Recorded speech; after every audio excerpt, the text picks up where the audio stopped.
Hi everybody, welcome to another episode on the Lessons from the Game podcast, and today I'm joined by my co-host Ben Pegner, and today's topic is you're only as good as your last game. This is our short form episode, and we will be giving our insights and what we think is how you should be dealing with your last game, whether it was a good performance or a poor performance. But that said, Ben, how are you doing, brother? How's things your side? I'm good, G. Yeah, lots going on, as I don't know there is with you, but all good. Enjoying school.com, our platform, our communities that we're building there. But it's keeping us busy. And yeah, enjoying it. How are you? No, great, man. Great. My ankles are much better. 2 days after, couldn't even walk. So 2 days played a paddle game, and then I couldn't sleep for all night. I had so much pain. Yesterday I could put some weight on it. Today I'm almost pain-free. All right, still a bit sensitive, but that's another, I need to give the ins and outs on that story on another podcast. Then, we decided to talk about this topic because we both have school communities now. All right, I've got Coach G Level Up, and your group as well is Rugby Performance, if I'm not mistaken, Ben. Yeah, Rugby Performance, and if you search under my name, yeah. Yeah. Okay, awesome. And we both are speaking to a lot of rugby players and coaches at the moment, and the topics that keep on coming up is how do I build confidence? How do I develop resilience? So I think it's important to talk about today's topic because you can win a game, you can dominate the scrum, but it doesn't mean the next game you're going to perform like you did the week before. And it's the same. You can dominate one scrum, the following scrum, you can get dominated. So it comes down not just in terms of humility, but also the process. But there was no better example than the past two games, South Africa against the All Blacks. We saw the ABs, Eden Park, great win. And then we saw South Africa record win this past weekend. And by the way, I had the opportunity to watch it with three fellow South Africans. We almost got thrown out of the paddle club while we were shouting and screaming in the early morning. But yeah, Ben, your thoughts on this topic? You're only as good as your last game. You mentor a lot of players. You're helping them do their audits.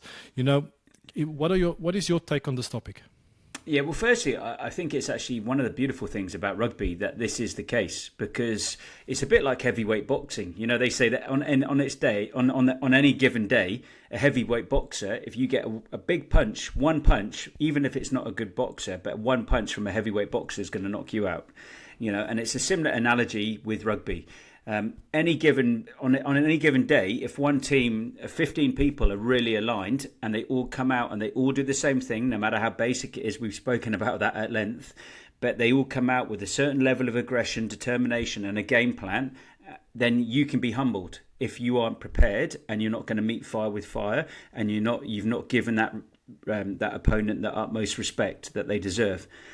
So I love that. There's a humility aspect to it, and but also from a performance point of view, as we always talk about, there's a processes point of view, and so I think it's a really good lesson that you don't get fixated with what the external noise tells you. If you and I are working together and we have a day where, okay, it didn't go as well as we planned to do, whatever field we're working in, it doesn't mean everything we did is bad. It doesn't mean we're not superstars overnight. It just means we stick to the process, we keep chipping away. And so I think this is a fascinating topic. What about you? Yeah, some great points that you made there, Ben. I just shared in this week a topic, or last week actually, a topic how to crush that negative head talk, in my community. And I mentioned there that if you want to crush that negative head talk, you got to be capable of identifying those small wins. You got to track your process. You got to trust the system. You got to have a great team around you. Got to surround yourself with positive people. But the most important point for me has been that when you're performing, all right, humility is key. So I always used to tell the players, you got to prepare with humility for this game. So if you had a great performance, prepare with humility. What does that mean? That means you got to still tick the boxes. Last night I was on my community call and we spoke about being process focused and outcome focused. If you're just outcome focused, you tend to forget about the process. You got to still do those weekly habits, those weekly routines. You got to respect the process, which is very important. And we always say consistency, it leads to those sustainable habits, those sustainable results. And that's why it's important. And it's also very important when you have that shocker, when you have that nightmare, or like they would say in Australia, that Freddy Krueger, all right, you got to be able to identify, what were the small wins in that game, and also understand, okay, that happened. It happens sometimes. You are not the best version of yourself. And you did a great post about that the other day. Not every day is a Olympic day. We're going to have another pod on its own about that. But that's why it's so important to trust the process. You got to trust what you're doing. Years ago, I remember when I played for Toulouse, I played against Munster, and we were playing really well. And Jacques Nienaber, the former Springbok coach, he just started shouting from the side, trust the process, trust the process. And then all of a sudden, the defense tightened up. There were no more gaps on the field, and it's like something switched in the players. So I think that's very important to learn. We need to have this ability to understand that you can have a poor performance the week before, but it doesn't mean you can have a poor performance next. If you have the right process, if you have the right mindset, and most importantly, if you have that belief and that intrinsic motivation, anything is possible. Oh yeah, 100% G, some great points there. And I think also, as you mentioned, there's a trust element, isn't there? Because if you're in an environment where people know each other and trust each other, then not only do you trust the process, but you don't start finger pointing. You don't go, oh, you didn't do that, or you didn't do that. You just go, okay, we park that. Every dog has his day, they're saying, the old saying. And in rugby, because the margins at the top of the game are so fine, one team can get momentum and get ahead and get a roll on, and it can be very difficult to deal with, or vice versa. And so you don't throw the baby out with the bathwater. You don't go, everything's bad. As you said, you identify where we did do, and we don't change everything. We stick to what we've been working on for the last weeks, months, or years, and we go again. And you don't, panic, and you don't start pointing the finger internally. You just go back to what you know, and sometimes you have to simplify, but most of all, you stick to those processes. And as you said as well, G, the humility is key, because as long as you don't go, oh, you don't get ahead of yourselves thinking we're now super world champions because we've had one good game. And so you're never too high and you're never too low. And I know we've spoken about that before, but you keep applying, you keep doing what you do every week, every day. Those daily actions that, become habitual, that lead to you fulfilling your goals. And, I think it's really important. As you said, we saw that with the Springboks. And actually, it just reminded me of our conversation with Brad Barritt that came out this week. Brad spoke about losing 3 finals and not going. If they had been knee-jerk at the time, they were going, nothing's working, we've lost 3 finals. But they were so close. And then it was that 10,000th cut in the stone, because the other 9,999 cuts had come before, and they couldn't see anything. But if they'd panicked and gone, this isn't working, and started finger pointing, then we wouldn't be talking about them now, because they wouldn't have won multiple championships. But actually, what they did was they stuck to their process. They stuck to what was working. They stayed tight as a group. They trusted their leaders. So yeah, it's one where I think a lot of people get it wrong, but when people get it right, it's incredible, isn't it? You touched based on something there, Ben, and it reminded me of what Owen Franks, that's ages ago, that pod, and I might not be using his exact words here, but one of his mentors told me, you just got to stay in the middle, in the terms of how you manage those losses and those victories. If you always on a high, and you can go from a extreme high and like extreme low, you just got to stay in the middle. You kind of got to be neutral all the time. So when those great wins come, you just got to, okay, it was great, it's good, let's just keep on going. And if you lose, not to go down and out.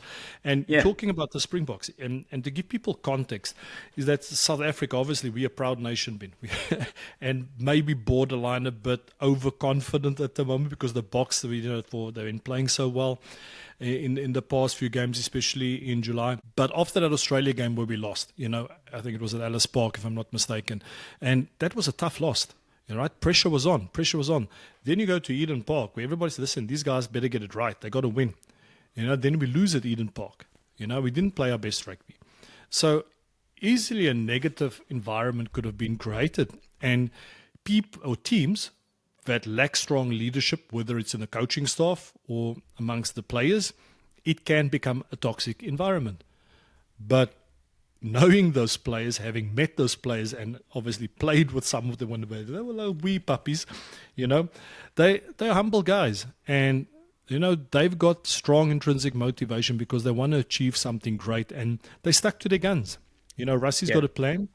And that's the most important thing. When things go wrong, if you have set that, we always talk about this over and over, you do your audit, you create your vision, and then you create your plan. And once you've created a plan, you've got to believe in it.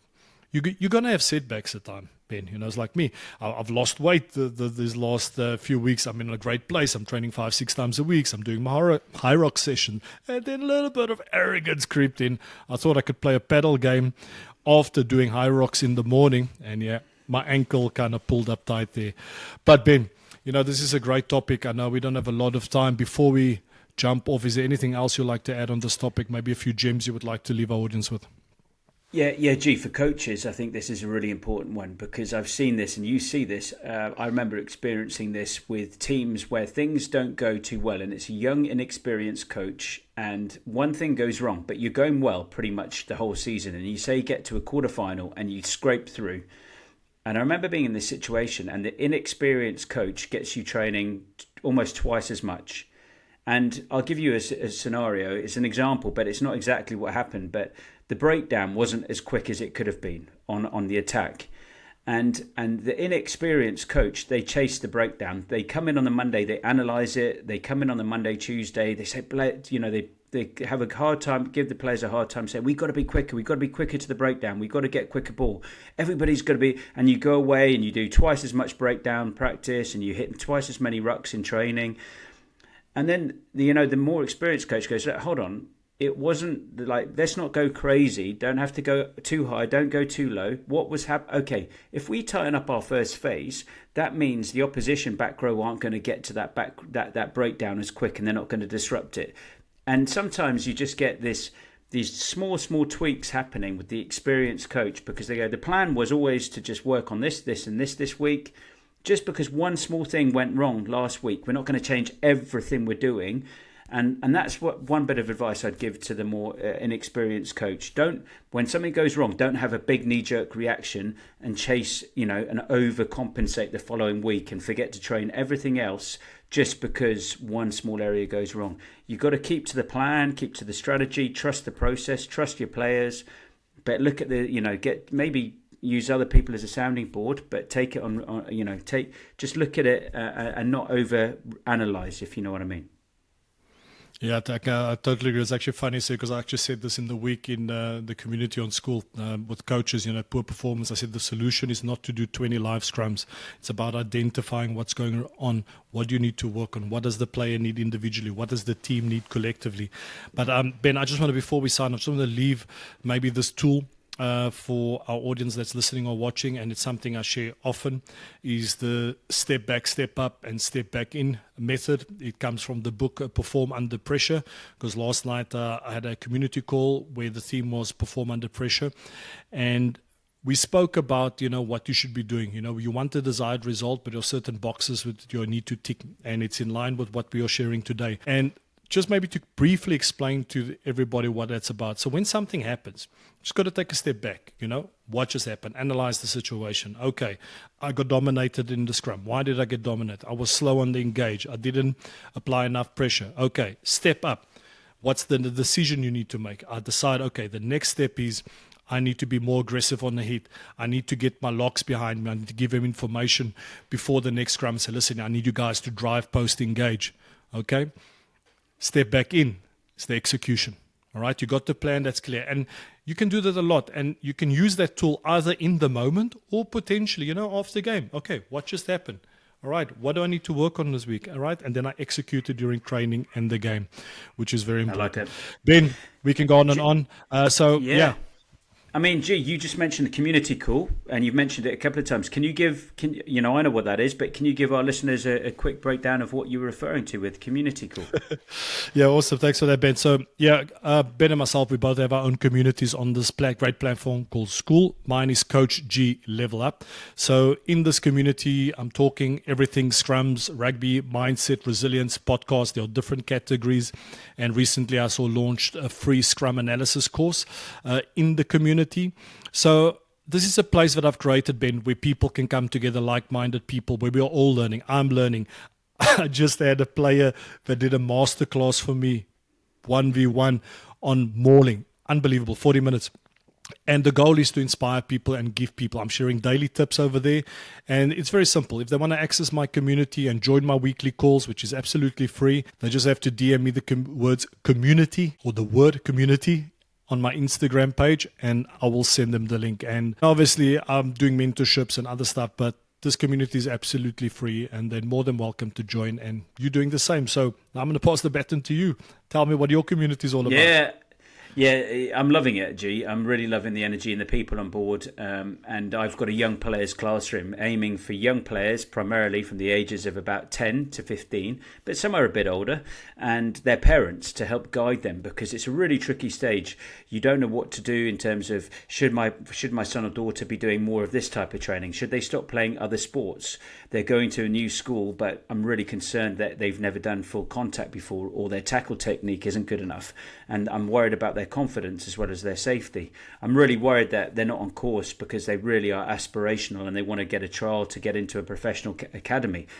So I set up a young players classroom on my community to help people in that space, especially those players and their parents, and guide them. And you can reach out to me, DM me on Instagram as well, and I can connect you and invite you into the community. And it'd be great to get as many people. You and I both got a passion to help people and serve. For sure. So, yeah, and it's when you hear these young conversations and you think you speak to people and they're concentrating. I think it's a bit of a generalization, but I reckon 80% of the time this is true. They concentrate on only the physical. So when you say you want to be a rugby player, they go, okay, well, and they go to the gym, and 80% of their effort is towards that. And then they might watch a bit of rugby, but they're sort of, I'd say, a bit behind on the technical, bit behind on the tactical, and in the main, quite far behind on the mental. And on that, having a performance mindset and what sets them apart. Do they set goals? Do they have daily actions?